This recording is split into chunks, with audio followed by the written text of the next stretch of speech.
Hey everyone, good morning. Thanks for joining. Trying to get us up on Instagram as well.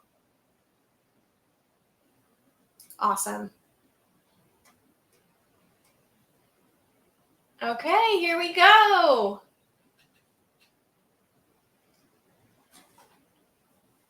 So, good morning. Welcome to Coffee with Katie. I'm Katie Crosby. I'm running for South Carolina House here in District 44.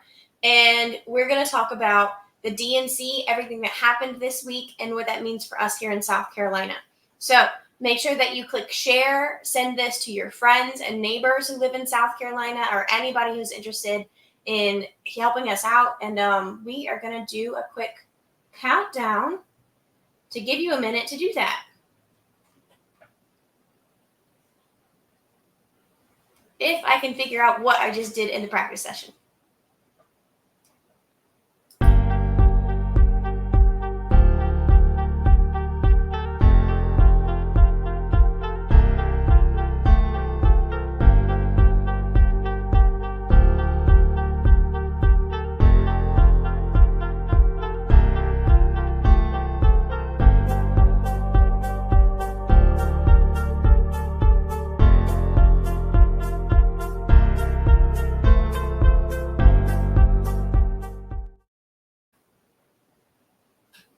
Awesome. Welcome, Sherry. Welcome, Kristen. Welcome, Jenny. So happy to have y'all here. So I think we've got Lancaster County and York County and Dorchester County represented so far. Awesome. And thanks for sharing. So I just wanted to talk really quickly about what I noticed in the DNC this week. And I have to say, at first, I was laser focused on South Carolina, just still putting in the work here and the DNC's happening, woo, but I've got work to do here. And then I started watching the video comparisons of the DNC and the RNC next to each other. Some people even put together specific state roll calls and how they answered their roll calls, side-by-side playbacks. And it reminded me of when I first started teaching. So when I got started, I would walk into classrooms of my colleagues and the kids were calm and quiet and it appeared as if they were listening to the teacher and learning so much. And I thought, that's what my classroom needs to be like. And so I fought so hard to get my kids to just sit still and be quiet and listen to what I had to say. And they didn't learn anything. And when I finally figured out that some of the classrooms that had a reputation for being a little bit more noisy were the classrooms where the kids were learning so much more. I figured out that when I put together an environment and I structured my lessons for my kids to make them excited, to make me excited, and I started doing things like, sometimes we would do these big days like the glow games where we would put black lights and we would black out the windows with curtains, or if you're me, you use Dollar Tree tablecloths. But we would practice all of our skills in review games using glow-in-the-dark things. Glow sticks were everywhere. And they loved it, and they learned so much. And I loved it, and I loved being there with them. And yeah, it was a bit noisy, and it felt a little chaotic. But it was when actual genuine learning was happening. And watching these side-by-side videos, I realized, where is the actual engagement? Which set of these supporters, because these aren't just voters, these are the top tier supporters, right? The top volunteers, the top donors, the top leaders in their state parties. Who's actually going to be involved and doing the work, right? Who's actually going to be putting in grassroots movement? It is so obvious if you watch this side by side and learning what I learned in the classroom. Quiet and calm does not always mean engaged. In fact, it rarely ever means engaged. It rarely ever means work is getting done. So if you want to know which party is going to be boots on the ground, putting in the work, connecting with voters, and winning this November, all you have to do is look at those side-by-side roll call videos. You can tell. So thanks again, everybody who's joined. Again, I think we've got about 3 different counties represented here, which is awesome. So I wanted to give you a second just to comment. What was your favorite moment from the DNC this week? Whether you watched it live or you watched the replays or you saw it on social media, what was your favorite moment, favorite thing that happened? And if you can fit it in the comment, let me know why as well. And then I want to tell you what some of my favorites were. Obviously, starting with Georgia's roll call and Lil Jon coming out, because I was not expecting that at all. And it was amazing. And I may have watched that clip more than 10 times since then. But I want to know from you, what was your favorite moment? Leave it in the comments. I've got it up this time so I can see all your comments on Instagram and Facebook. So let me know. And then I'm curious to see if we all had similar favorite moments or what was different. Seeing people I know, including Jamie Harrison, that was so cool. Seeing him there with the South Carolina delegation and supporting Crystal Spain and supporting our sister senator, Margie Bright Matthews, who were speaking and casting our votes for South Carolina, and Jamie Harrison was right there.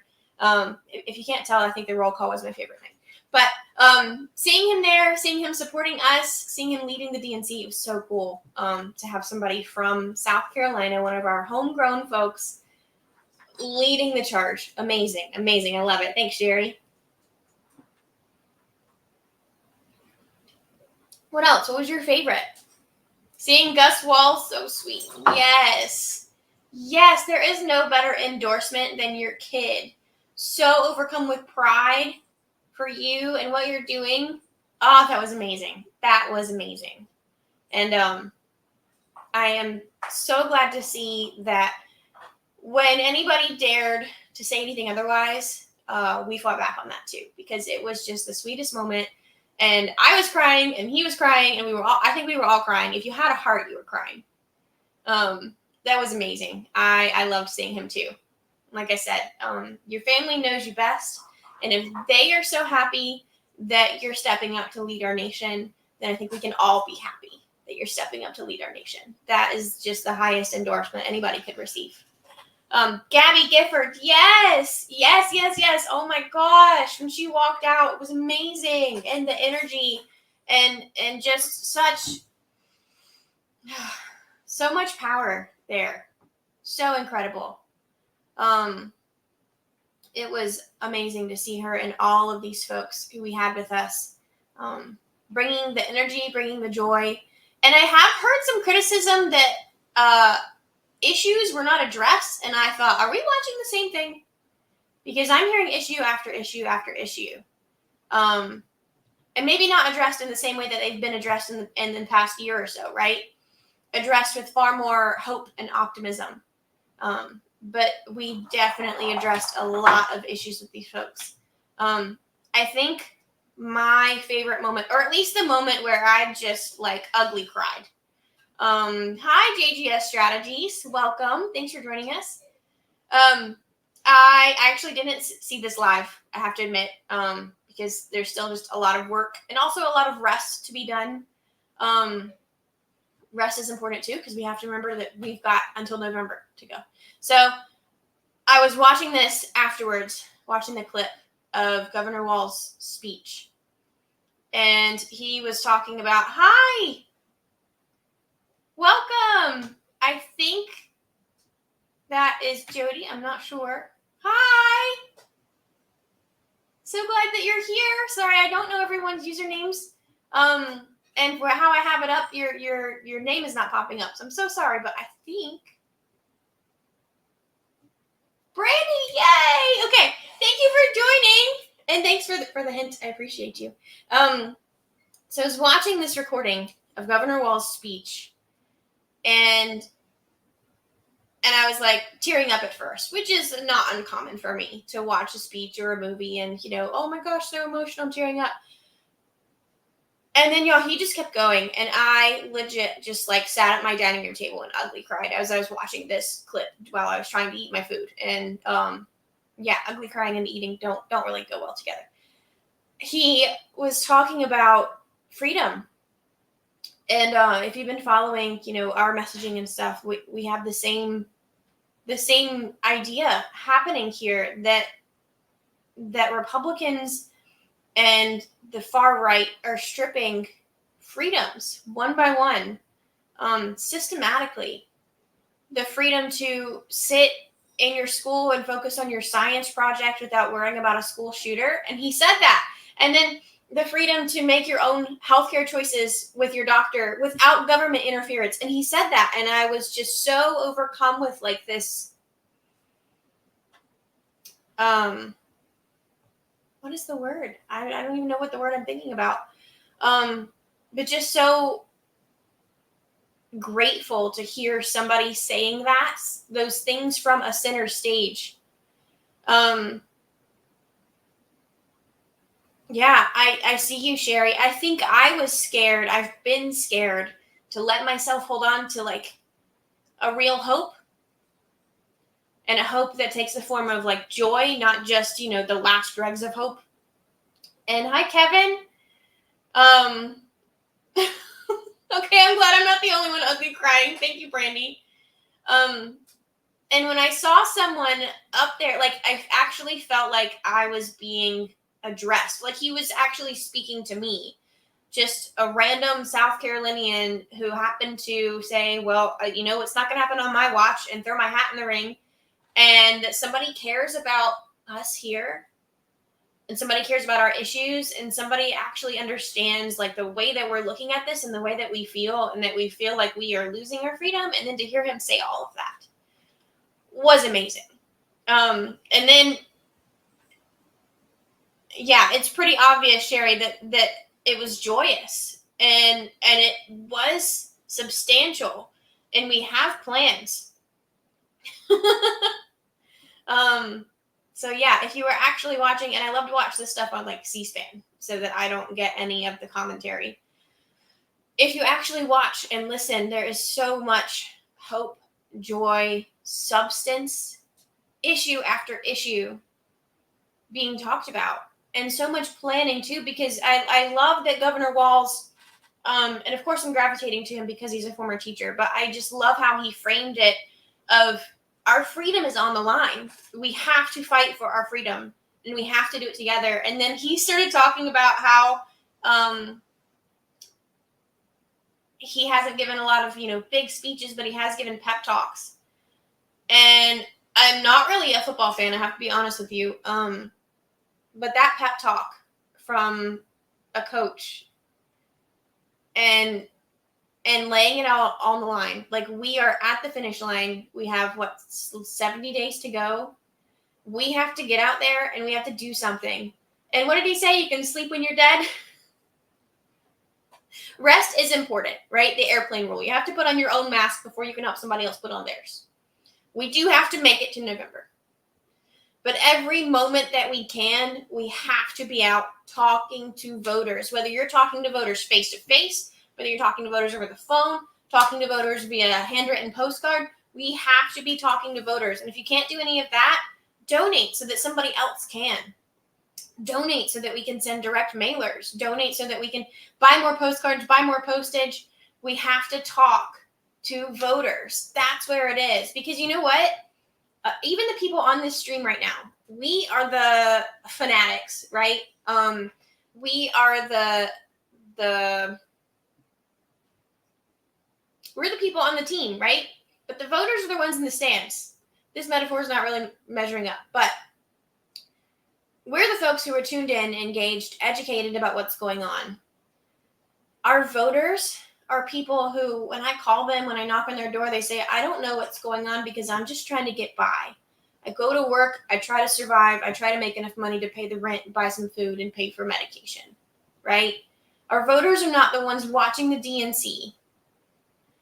Our voters are out there just trying to get by, and we have to go and meet them where they are, educate them, and inspire them to get to the polls, and inspire them to help us get more people to the polls. We have to go meet the voters where they are, and we have to use our stories and our shared values to connect with them on a person-to-person level. That's what really gets people to the polls. Hi there. We have more folks coming in. Yay. Thanks for joining. You cried when Elizabeth Warren came up? Oh my God, yes. She was one of my very favorites last time around, and she is just, she tells it like it is, doesn't she? Elizabeth Warren was the one who said she wouldn't trust them to move her couch. And that was amazing. I love all the jokes too. You can always count on Democrats for the jokes.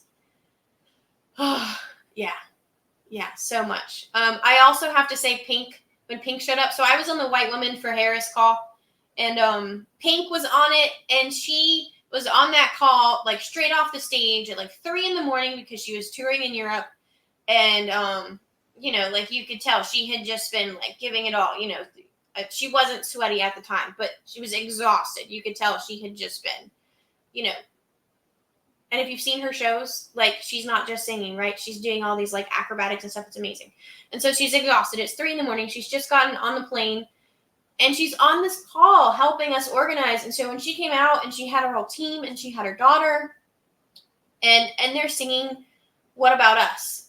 Like, again, it just really felt like, for lack of a better phrase, they understood the assignment, right? That voters are emotional, that people do feel like they're being left behind, and people do feel like their freedoms are being attacked, and we finally have an entire nation's worth of a party who is fighting for us and fighting for our freedoms. Jenny says, the convention gave me hope, and I have not felt that since Election Day in 2016. The hope was crushed when the results came out that night. Yeah. Oh my gosh, I'm going to cry now. I remember that night, and I had to teach the next morning. And so, like, I went to bed early. I stayed up later than usual, but I still had to go to bed. And that was 10 p.m. at the time because, again, I still had to go to bed early. And I woke up at like 12:30, and I asked my husband, I said, what's the results? What's going on? And he just looked at me. I was like, what?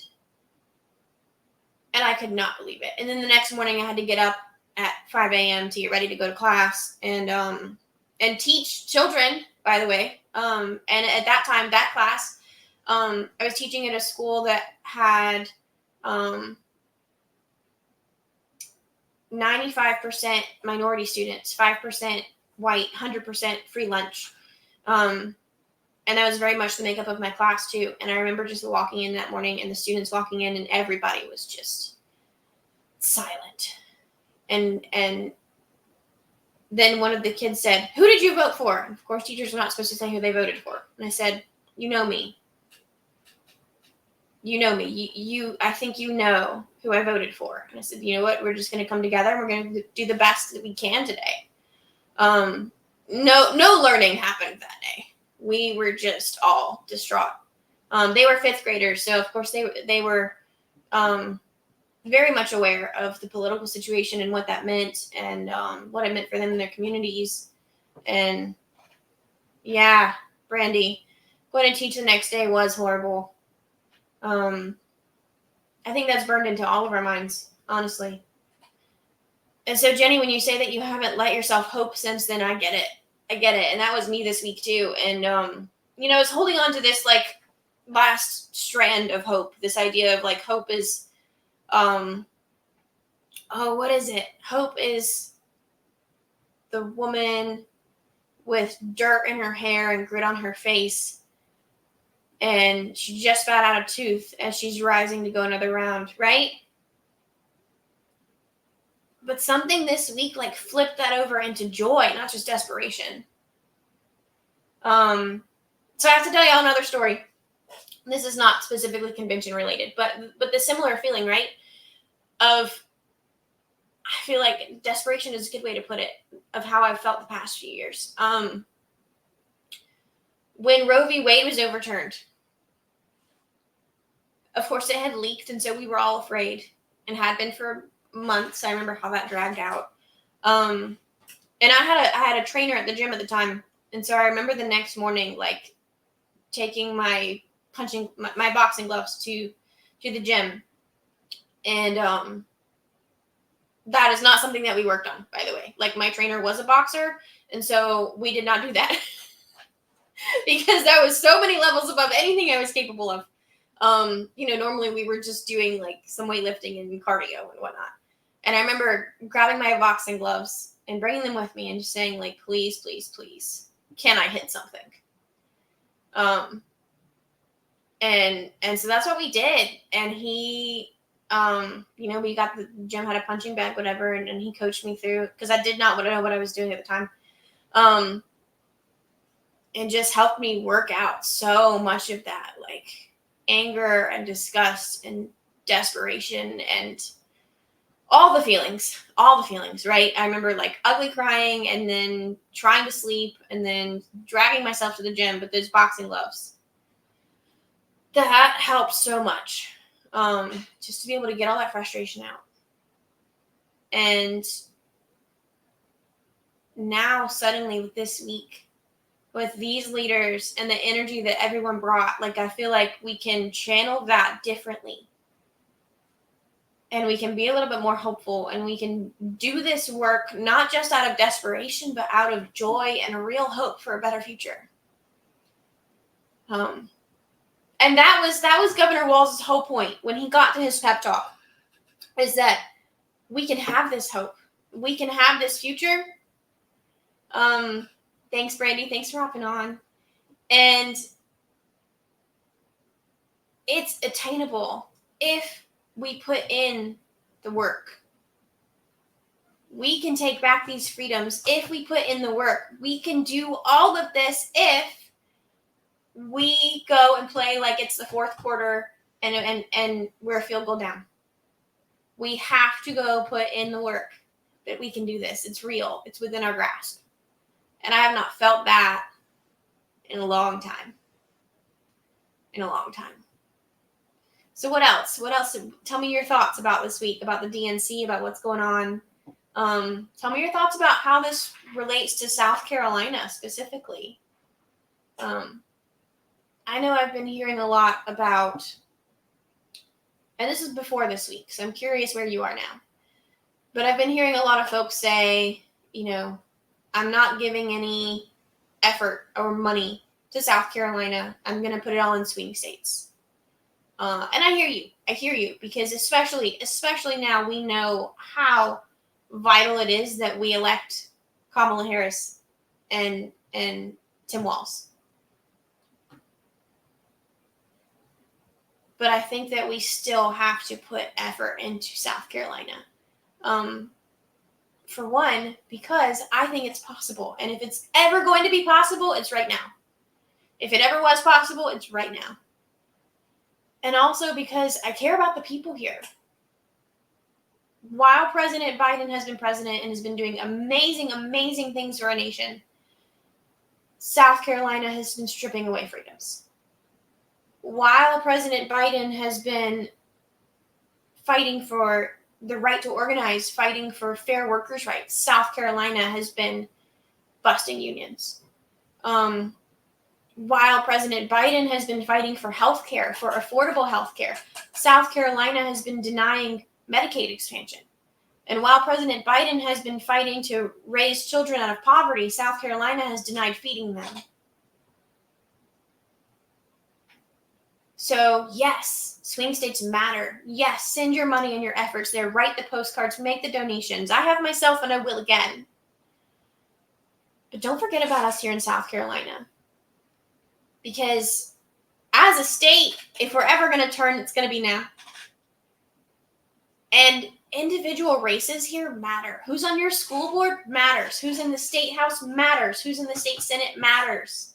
And who we send to Washington as our congressmen and congresswomen, it matters. These individual races are winnable. South Carolina is winnable because this is our chance. We don't lose elections by 25-75. It's almost always very close, 47-53, and money helps here. Yes. Thank you, Sherry. I'm so glad you had the numbers for that. It is not the hopeless red state that they would have you think it is. That is propaganda that has been spread to keep the state red. Because if they make us think we've lost, then we've lost. But it is very winnable. 47-53 is very winnable. You just need to gain 3 points. And in most of these races, that's a few hundred voters, if that many. So if you can write 30 postcards and contact 30 households, guess what? That's not just 30 voters. Everybody in the household is probably going to see that postcard, right? So if there's a household of 2, a household of 3, a household of 4, you've contacted all of those voters. Same with knocking on a door. I know in my household, if somebody knocks on our door and somebody answers it, everybody else in the house is, who was that? What did they have to say? So if you've got to knock on a door, you might reach 1 voter. You might reach 3 voters.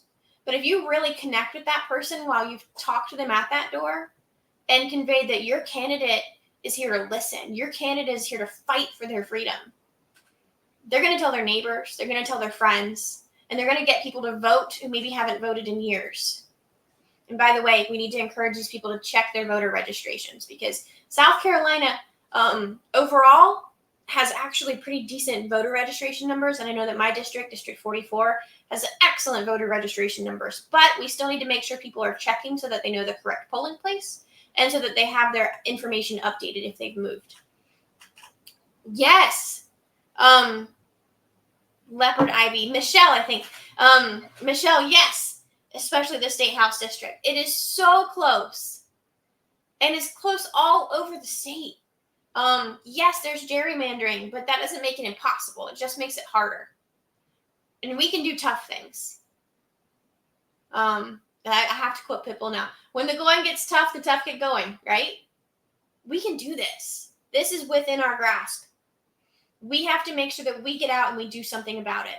So I call people and they say, oh, you have my vote. We don't just say thank you and hang up. We say, thank you so much. That means a ton, and I need your vote. Can you help me get more people out to vote? So when people say, oh yeah, I'm gonna pull the lever all blue. Yes, great. And can you help me get someone else to do that too? So if you can make a phone call, if you can knock on a door, if you can write a postcard, if you can donate so that we can send out mailers, do it. If you haven't signed up to help me yet, you can just leave it in a comment on here and I'll make sure you get all the information you need. Or you can go to my website. I think it's scrolling, but it's katiecrosbysc.com and sign up. You'll get emails with all the information. But if you're not in my district and you want to help, yes, thank you. I will take all the help I can get. But make sure you support your local candidates wherever you are, because I need them to win too. We have amazing, amazing Democrats in our South Carolina House and Senate who have accomplished so much, even being in the minority.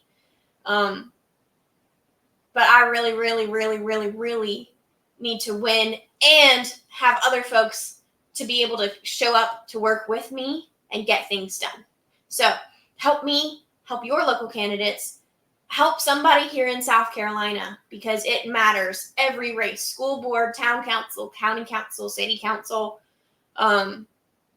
sheriff, everything that we can elect, it matters, especially here in South Carolina.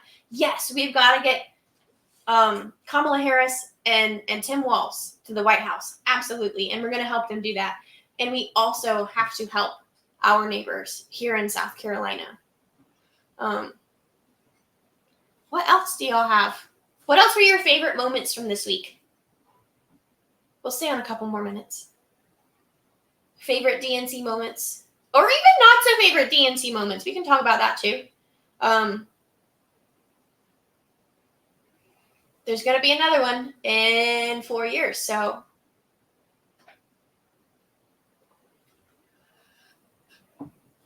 our website is in the comments. So on Facebook, at least. Let me see if I can put it in Instagram. Chants of USA, we are true patriots. Yes. Oh, another favorite thing that I saw this week was Pete Buttigieg saying that we may have set a record for the number of Republicans speaking at the Democratic National Convention, which I just love as well. Because it shows that we're not just we are not at all the party of divisiveness. We're a party of our nation. This is a party of hope for what our democracy can be and will be and what we're going to make it. We don't turn people away just because of how they may have voted in the past. we don't turn people away for any reason. So yeah, love Pete Buttigieg's speech. Yes, yes, yes, yes. I also love that he said, "You may know me from Fox News." So I was watching him interview with somebody, I don't know who, and they're asking him why he said that. Why does he go on Fox News all the time? And he said, "Well, there's so many people who only watch Fox News. How are they going to like us if they never hear our message?" So he goes on Fox News every opportunity that he gets, so that those people can hear the message. It reminds me of how I was raised in the evangelical church. There were little sweet little old ladies, and they would say that they would go to the roughest bars in town and just sit there and try to talk about Jesus. And I remember thinking, "Oh, woman, you are so stupid. You're going to get beat up." And they didn't. But it was the same message, right? How are they going to hear our message if we don't show up where they are and tell them? So that's why I'm such a huge advocate for voter contact. How are people going to know our message if we don't show up where they are, if we don't knock on their door, if we don't call them, if we don't write them a postcard or send them a mailer? How are they going to know? We're talking about normal, hardworking people who the system has beat down so that they don't have the time and energy to go and educate themselves on politics. And they don't think that it matters, because who's helping them? We have to meet them where they are and show them that we care about them, to connect with them as people, and to show them that we have a real hope now, that something can actually change, and that, heaven help us, we're going to make sure that it changes.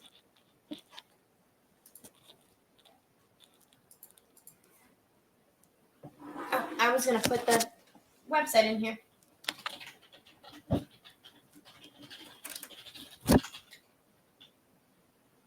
And I would be amiss if I didn't put in a plug for all childless cat ladies everywhere. I'm surprised it took for this long to show up. I set lots of distractions for them out before I started this today. I put catnip on all their favorite toys and spread out a bunch of treats in the other room, and got out their favorite toys, and yeah, it lasted about half an hour or so. The Republicans continue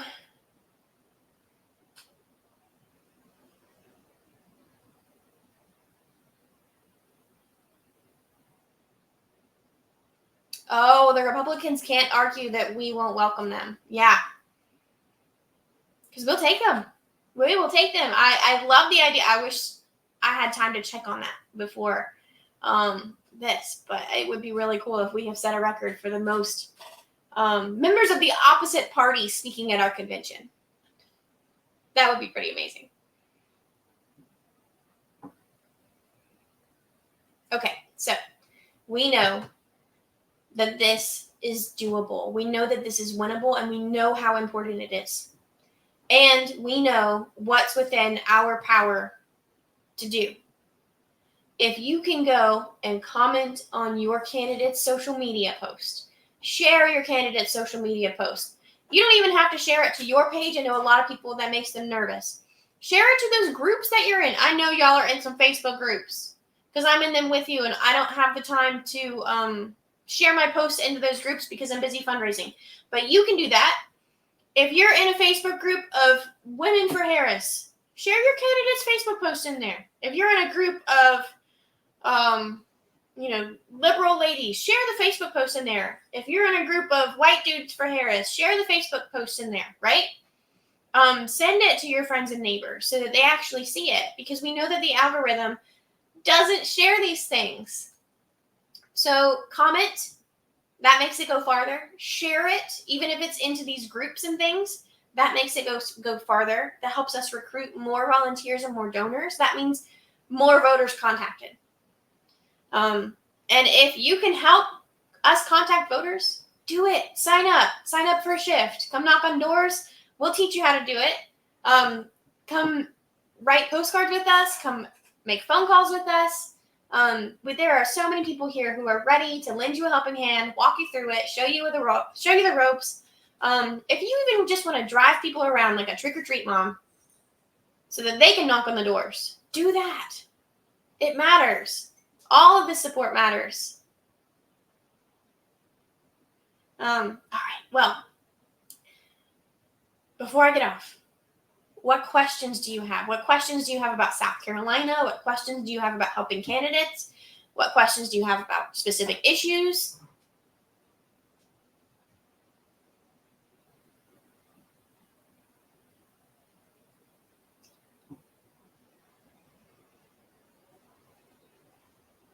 The Post-it note. Tell me about the Post-it note, Michelle. What is this Post-it note?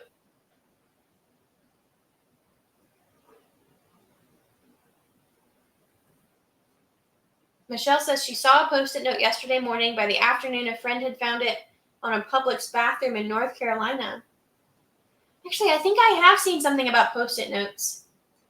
Someone who's writing like a whole stack of Post-it notes and then kept them in her purse to put them on restrooms saying your husband doesn't know who you voted for. So vote for Harris. That's important though. Yeah.